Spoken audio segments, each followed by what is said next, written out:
కార్యక్రమం జరిగింది. ఉమ్, టెండర్లు పిలిచారు. 11, 12 సంస్థలకు ఇచ్చాము అంటున్నారు.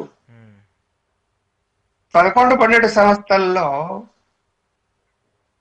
మీరు అవినీతి జరగకుండా ఉమ్, నిర్మాణాలు జరుగుతాయా? నా ప్రశ్న ఇది.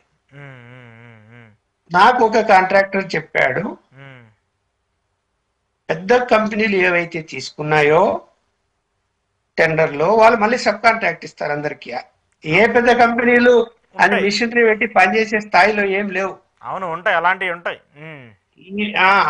అలాంటివి అన్ని సంస్థలు అంతే. ఉమ్, ఉమ్, ఉమ్, ఆ పేర్లు చెప్పక్కర్లేను, అందరికి తెలిసాయి. ఉమ్, 3, 4 ఉన్నాయి.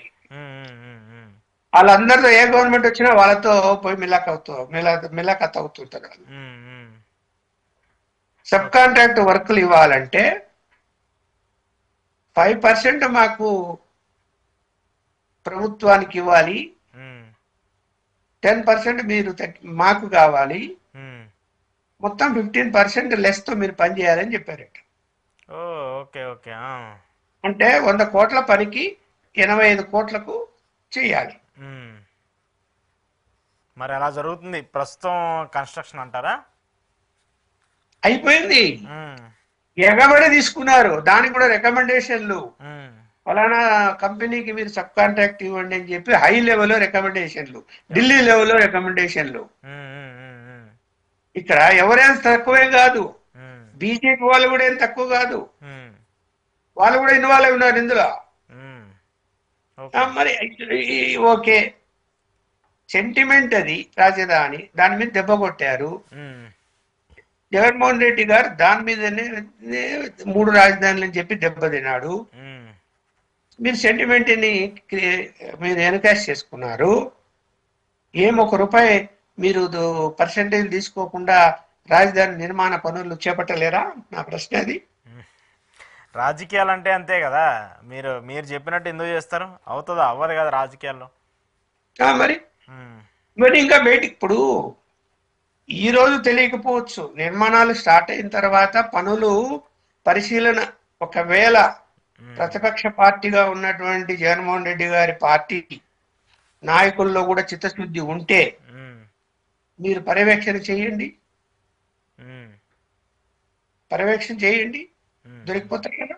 అవును, అవును, అవును. ఉమ్, ఉమ్, ఇప్పుడు ఉమ్, ఇప్పుడు ఇప్పుడు చెప్తున్నా, ఉమ్. టెండర్ల ప్రాసెస్ అయిపోయింది, అవును సబ్ సార్. కాంట్రాక్టర్ల కేటాయింపులు అయిపోయినాయి. ఉమ్, పర్సెంటేజ్ల వ్యవహారము జగన్మోహన్ రెడ్డి గారికో లేకపోతే ఆయన యొక్క మనుషులకో తెలీదా? నాకే తెలుసు, ఆయన వాళ్ళకి తెలీదా? వాళ్ళ మనుషులు కాంట్రాక్టర్లు లేరా? ఎందుకు ఉన్నారుగా.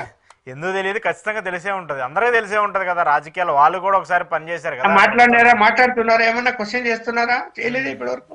ఉమ్, ఉమ్, ఉమ్, చేయలేదు కదా. ఉమ్, చెయ్యరు, ఉమ్, చేయలేదుగా, చెయ్యరు. ఉమ్, ఉమ్, ఉమ్, ఉమ్. అందరికీ కావాలి కదా. అవును. అంతకు ముందు వాళ్ళు కూడా అలాంటి పనులు చేశారు కదా. ఉమ్, ఓకే.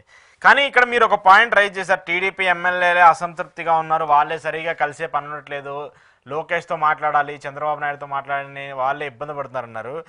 సో వాళ్ళల్లో వాళ్ళే అన్ని ఇబ్బందులు పడుతున్నప్పుడు కొత్తగా నాగబాబు గారు చేసేటువంటి వ్యాఖ్యలు, అలాగే పవన్ కళ్యాణ్ గారు చేసేటువంటి వ్యాఖ్యలు, నేనే టీడీపీని నిలబెట్టా అని చెప్పేసి పవన్ కళ్యాణ్ గారు మాట్లాడటం, నాగబాబు గారేమో డైరెక్ట్గా టీడీపీ పార్టీ మీదే అటాక్ చేయటము, ఏంటి ఇవన్నీ? ఇప్పుడు ఈ చేసేటువంటి వ్యాఖ్యలు కూటమి బీటలు వారే పరిస్థితులు ఏమైనా ఉంటాయా? ఇప్పుడు రిమోట్ బీజేపీ దగ్గర ఉంది. ఉమ్, వాళ్ళు ఎట్లా రిమోట్ ఆడిపిస్తే అట్లా ఆడాల్సిందే, ఓకే. తెలుగుదేశం కానీ జనసేన కానీ. నా అభిప్రాయం అది. ఉమ్, ఉమ్, ఉమ్. వాళ్ళ వ్యూహం వాళ్ళకు ఉంటుంది కదా. బీజేపీకి తప్పకుండా ఉంటుంది బీజేపీకి. వ్యూహం లేకుండానే ఇవన్నీ రాష్ట్రానికి సహకరిస్తున్నారా? వాళ్ళు రాష్ట్ర అభివృద్ధికి సహకరించకపోతే 0.28% ఉన్న బీజేపీ ఓటింగ్ శాతము ఇంకా అసలు అది కూడా జీరో అయిపోతుంది, కాంగ్రెస్ పార్టీకి జీరో అయినట్టు. కాబట్టి చేస్తారు వాళ్ళు. ఇంతకుముందు విషయాలు వేరు, ఇప్పుడు వేరు. ఓకే. ఓటింగ్ పర్సెంటేజ్ పెంచుకోవాలి, అధికారంలోకి రావాలి మళ్ళీ అనేది వాళ్ళ వ్యూహం ఉంటది. ఎలా రావాలి అంటే, వాళ్ళు ఇండిపెండెంట్ గా రాకపోవచ్చు కానీ జనసేనను ముందు పెట్టి అధికారంలోకి రావడానికి ఎందుకు ప్లాన్ చేయరు? మీరు చెప్పండి, ఎందుకు చేయరు? చేస్తారు. పవన్ కళ్యాణ్ గారి తీరంతా అలానే ఉంది కదా. అదే దానికి చెప్పాను నేను. ఇప్పుడు ఎన్ని చెప్పినా కూడా ఆ రోజు చంద్రబాబు నాయుడు గారు జైల్లో ఉన్నప్పుడు అసలు తెలుగుదేశం పార్టీ సీనియర్లు ఎంతమంది పోయి ఆయన్ని పరామర్శించారు చెప్పండి చూద్దాం. అవును, చాలా తక్కువ. పోలేదు కదా, భయపడ్డారు కదా అంతా. మరి పవన్ కళ్యాణ్ గారు ధైర్యంగా పోయారా? వెళ్ళారు. బయటకు వచ్చి స్టేట్మెంట్ ఇచ్చాడా? మా పొత్తు తెలుగుదేశం ఇలాంటి పనులు కరెక్ట్ కాదని చెప్పాడా? మానసికంగా తెలుగుదేశం కార్యకర్తలందరికీ ధైర్యం ఇచ్చాడా? ధైర్యం ఇచ్చిన తర్వాత పొత్తు పెట్టుకున్నారా? బీజేపీ నమ్మకపోయినప్పటికీ కూడా తెలుగుదేశం పార్టీ నాయకుల్ని అంటే చంద్రబాబు నాయుడు గారిని పవన్ కళ్యాణ్ గారు చెప్పింది నమ్మారు కదా, పొత్తు కుదుర్చుకున్నారు కదా, అధికారంలోకి వచ్చారు కదా. వచ్చిన తర్వాత వాళ్ళు చేయవలసింది కేంద్రం ఏం చేయాలని చేస్తున్నది. అరే ఎంత విచిత్రంగా అంటే ఒక ఫైలు ఎందుకు పవన్ కళ్యాణ్ గారు కానీ లేకపోతే నాగబాబు గారు కానీ వాళ్ళ మనసుల్లో ఉండే ఆవేదన వాళ్ళేం పెద్దగా ఏం విమర్శించలే, 1-2 మాటలే మాట్లాడింది వాళ్ళు. అవును, నేను మొత్తం చూశాను మీటింగ్. పవన్ కళ్యాణ్ గారి చేతిలో ఉన్నటువంటి ఒక శాఖకు సంబంధించిన ఫైలు పరిశీలనకు లోకేష్ ఆఫీసు పోయిందట.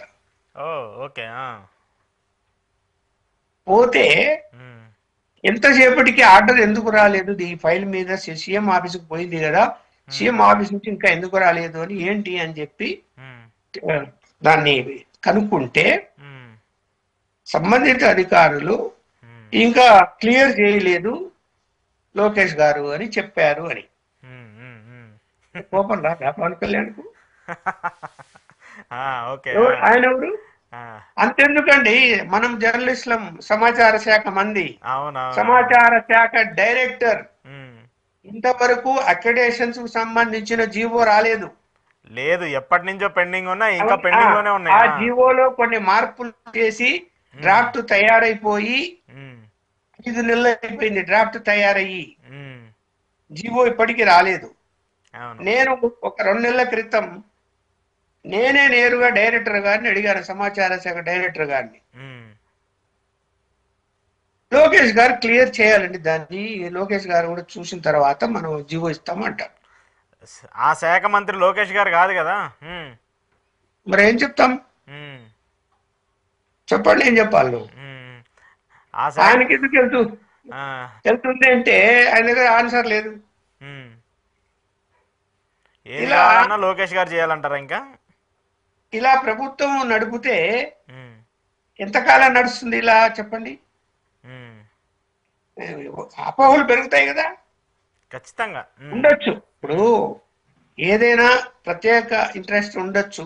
ఒక పాలసీ మ్యాటర్ డెసిషన్ తీసుకునే ముందు ఒకరిద్దరు అభిప్రాయాలు తీసుకుంటాము అని తీసుకోవటం. ఇప్పుడు చంద్రబాబు నాయుడు గారే ఉన్నారు, సీనియర్ మంత్రులు, అనుభవం ఉన్న వాళ్ళని పిలిచి ఇదిగో ఈ పాలసీ మ్యాటర్ నిర్ణయం తీసుకుంటున్నాం, ఈ డ్రాఫ్ట్ ఇది, దీని మీద మీ అభిప్రాయాలు చెప్పండి అంటే ఏం తప్పులేదు దాంట్లో.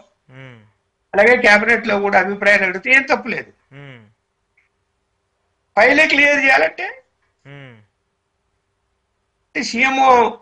సీఎం చంద్రబాబు నాయుడు గారా లేకపోతే లోకేష్ గారా అనేది వస్తుంది కదా.